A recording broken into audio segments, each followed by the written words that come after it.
I feel like that video just I just watched it back, made it look like I'm like a massive loner. And I was like, oh, okay, that's not what I wanted to get across. I do have friends that I talk to regularly. I have parents that I talk to regularly, family that exists. So yeah, yeah. I'm not trying to say that. Oh, I never talk to anyone and I'm just a loner in my cave all the time. Um, it. I think. How shoot? How do I say this properly? Uh, yeah, I definitely fluctuate between the like complete lurker days because introversion, but yeah, there's definitely people that I talk to on a regular basis. I'm not completely loner.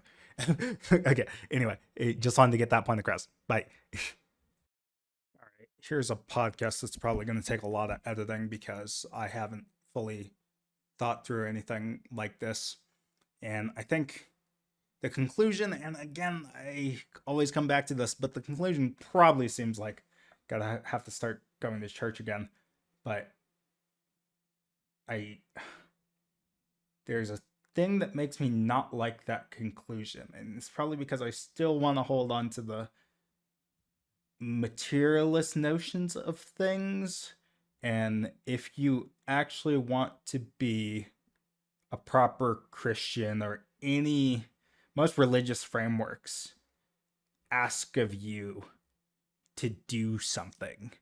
There's a responsibility associated with it. And I don't know whether or not I want the responsibility. And the thing about the materialist stuff is that you can just be like, hey, look, my bank account is this big. And because my bank account is this big, then I must be of value somehow, at least economically, where you can be like, oh, I contributed this much and therefore I got paid this much. So therefore I'm contributing to society in that way. But there's definitely more to contributing to society than just the material gains. There's other components too. And, if I'm on my deathbed and I'm like, the only thing I can point to is my bank account, then that's probably not the way to go. So there probably is something there. But I don't know. I don't know why there's such a impetus to shirk responsibility and such a there for whatever reason there is a comfort in the atomization of society, which I think is a problem. There's a comfort in being in your little hovel and being like, well, I don't have to do anything. There's the world isn't asking anything of me. Or if I wanted to make it seem that way, I could live a reality in which there is little to no responsibility of me beyond do my work, make money from doing my work. And that's probably not the best way to go. But before I get too far off the tangent, um, I was just watching a podcast from Alex O'Connor again, where he was having a discussion with Ian McGilchrist. I think that's how you pronounce his name. And I've listened to things. Oh, shoot. Do I even have this open? Nope, I don't. Okay. Yeah. Here. So I listened to things with Ian McGilchrist in the past, but I don't think it sunk in the same way. Like, how you'll listen to an idea a bunch of times, but it never really properly sinks in until you've heard it like the third time. I think this is the third interview I've heard with him. And this one gets I don't know. He's talked about the left brain versus right brain thinking before, but something was more salient about it this time. And I think it was because of that earlier podcast that I watched with Jordan Peterson and Alex talking about the multiple resolutions at which you can think of things and the different ways of finding truth. And they point to that again, where right now in society, we're very much so in that left brained sort of what is the answer? Like everything is static / has a explicit meaning. Everything can be categorized explicitly as things, the prop logic and all those sorts of things. Whereas the right brain can more look at things in its totality rather than just as the specific thing, um, or the specific resolution that you're looking at. And one of the things that I found interesting about listening to this was because I've been doing a lot of language learning lately, and one of the methods, or the main primary method I'm using to learn, is this thing called comprehensible input. And the idea is that rather than doing this approach to language that we have in school, where it's like, oh, you've got to learn the grammar structure, and then you learn all the words, and you do a bunch of quizzes on the words, and the words have definitions and all those sorts of things. It's more like a baby learns, where you start with really simple language, kind of like a surrogate mother would give you in terms of language, because the way that we talk to a baby is not the way that we talk to adults. So you're talking in really simple terms, and then you slowly work your way up to more and more complexities, because just because we have a definition of a word doesn't mean that that's actually the totality of what that word's able to do. That's why the definitions kind of suck, where you'll look at a definition of a word and it's like, there's a bunch of different definitions and a bunch of different ways to use the words, but we all have like that innate intuition of, oh, this word means this, or the word changes meaning too because of slang. And that all happens so fast that it doesn't actually make sense when you think about trying to concretize what the language is, because the language is kind of like a living being and changes all the time. And that's more in that right brain area of like, there's a poetry to the language. And that's one of the issues that foreigners learning a language end up having, is that if you do the traditional method of learning languages, then you're thinking that every word has a fixed analogous word or fixed equivalent word to a different word in your language. But that's not true at all. There are some words that exist in some languages that don't have a proper equivalent in other languages, and you just have to be content with that being a thing. So then you don't force the language to have all the assumptions that your native tongue has with it. And I think that right brain mode of thinking, where you can look at words and be like, okay, it might have this definition, but it might also have these definitions, and there's different ways of using it, and I have to figure out all the context there, rather than the left brain approach would be like, oh, this word means to talk, and that's the only thing this word can ever mean, is whatever to talk can do in English, this word does that. And sometimes that might be the case, but that won't always be the case. So it's like a good, I don't know, I've just been thinking about it more because of language learning and its connection there, where it's like this comprehensible input approach is way more in that right brain level than left brain. And the way that we traditionally do education tends to be in that left brain mode of thinking of like, okay, what's the logic behind this thing?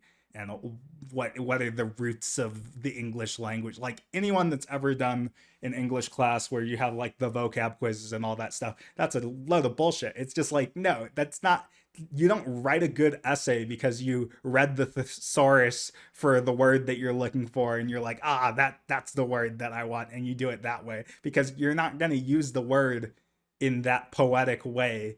If you do it that way, you can kind of get at it, but it's much better to just have like an imbued sense of what this word means, because you've seen so many different contexts of the words, and then you're like, ooh, that's a nice word, that kind of fits the vibe that I'm going for, and then you put in that word, rather than just being like, okay, what's a better way to say therefore, and then you look up the thesaurus to see if there's a different way that you could say therefore. And I'm like, no, that's a dumb way to approach it. That's not the best essay. So I don't know, that's been getting to me, with that, the fact that you can have things that are more in that, I don't know if the right word is liminal space, but something that's like, again, not concretized. It's just like floating there, and you're okay with that. You're okay that it's not everything needs that fixed definition. Something else that I was thinking about, and this was what was originally going to be this podcast, but I haven't written anything about it, was that one of the things that people more on the left in politics will say is that the primary issue is that the material needs aren't being met for a lot of people. So the idea is that, oh, you can no longer reach the American dream of buying the house and having kids, starting a family, and that sort of thing. And if we can find a way to make the economics work, then everything will just fall into place and be nice, and people won't be struggling anymore, and that sort of thing. And I'm very sympathetic to that argument, but I don't think that that actually solves the problem, in the sense of like, I don't think that just giving material wealth to people or providing opportunity in that way is the thing that'll just satisfy everyone. Like, say everyone has the ability to get a job that allows them to live properly and have enough leisure time and all those sorts of things. I'm like, people, the way that people that have leisure time are using their leisure time is not communal. Like, I that and I think that's the fundamental problem. I think that even if you were to solve the material needs, there was something that happened that made it so that we're not in communion as much anymore. Especially if you're in a more secular tradition. And I'm sure there are some people that are not in this category, but I'm thinking of like the there's a lot of people that are just lurkers on the internet, where they're scrolling through TikTok videos, or they're watching Instagram reels, or they're watching YouTube, and that is their day. Or not even in an online sense, like even in a traditional media sense. Like, there are people that the main thing they're doing is like watching a bunch of Netflix or watching a bunch of Hulu shows, or like whatever streaming service you may pick, or movies or something like that. And there are people that do that as like a solitary activity. That's not it as a community of people that gather to do a thing. It's like, I'm sure there are definitely people that like still do watch parties and all that sort of thing, but there's a lot of just that passive watching of content that isn't it. And I don't know whether or not solving the material thing would be enough for that. Like, if you give everyone UBI and they're able to have enough money to buy a home and all that stuff, what makes them not still be a lurker on the internet even with that material need met?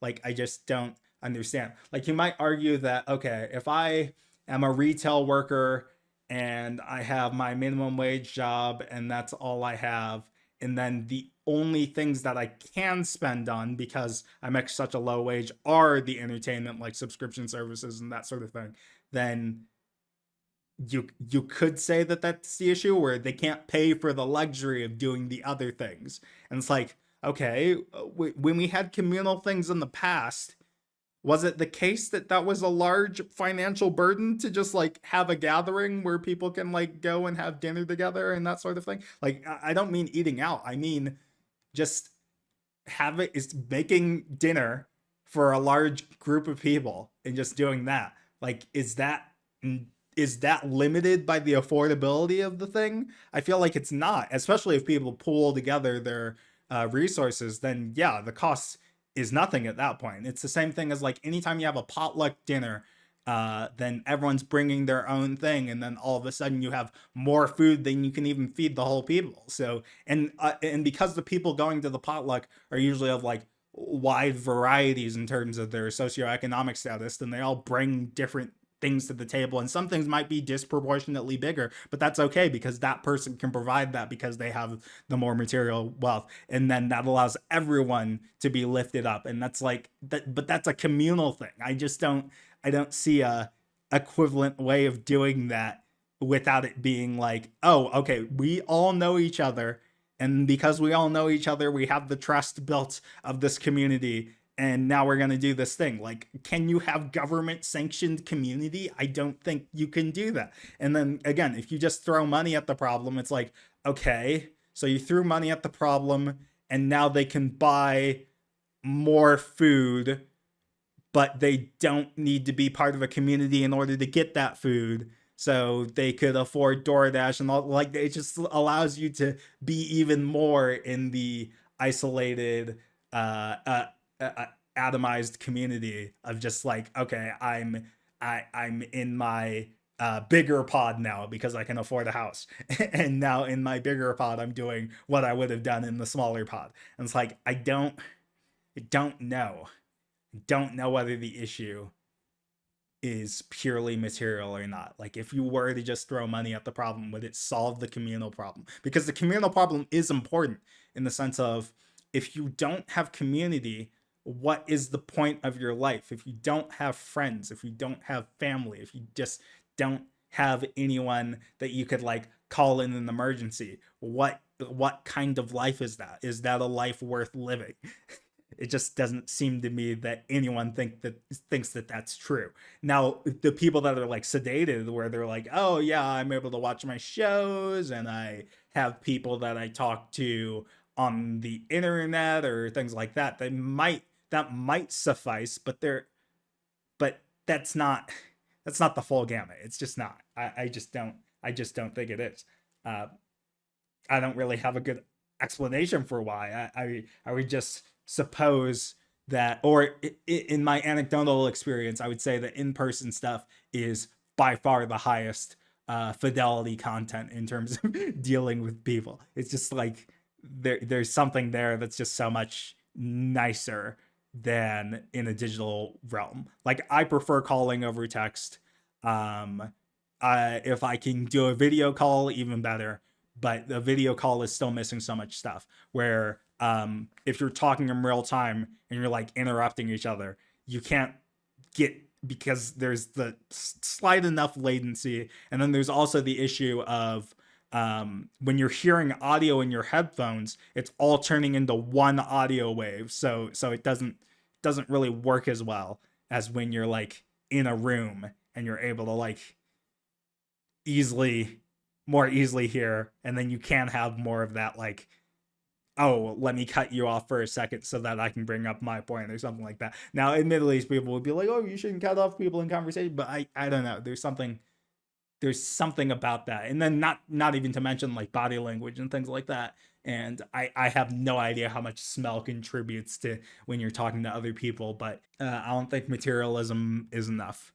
And I think I fluctuate a lot in that sense of thinking, oh, if I just make X amount of money, then I'll be able to do the community stuff, because the thing preventing me from doing the community stuff is the material stuff. Because, if I had more material wealth, then I could invite people to things and then not worry about there's so much stuff where you're like, oh, okay, it's like the really rich guy that owns a mansion and they host a ton of parties at their mansion. It's kind of like that dream is the sense that where I think about it, where I'm like, oh yeah, that's a way that you can achieve community. And I'm like, there's something about that that's just like not quite it. Because, if people are only coming to your thing because you have the material wealth and all that stuff, it's more it feels like one of those political games where you're like, oh, I have the power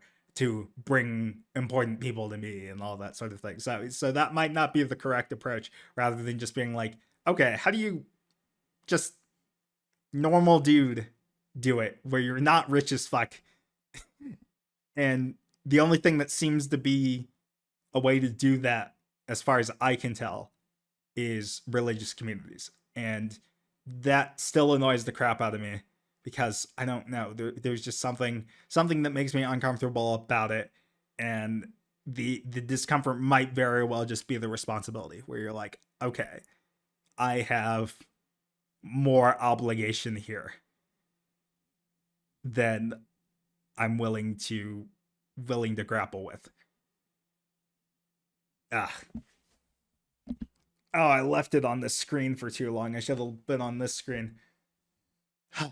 You all have a lovely day. I'll see you all next time. Bye-bye. Oh boy. Oh boy.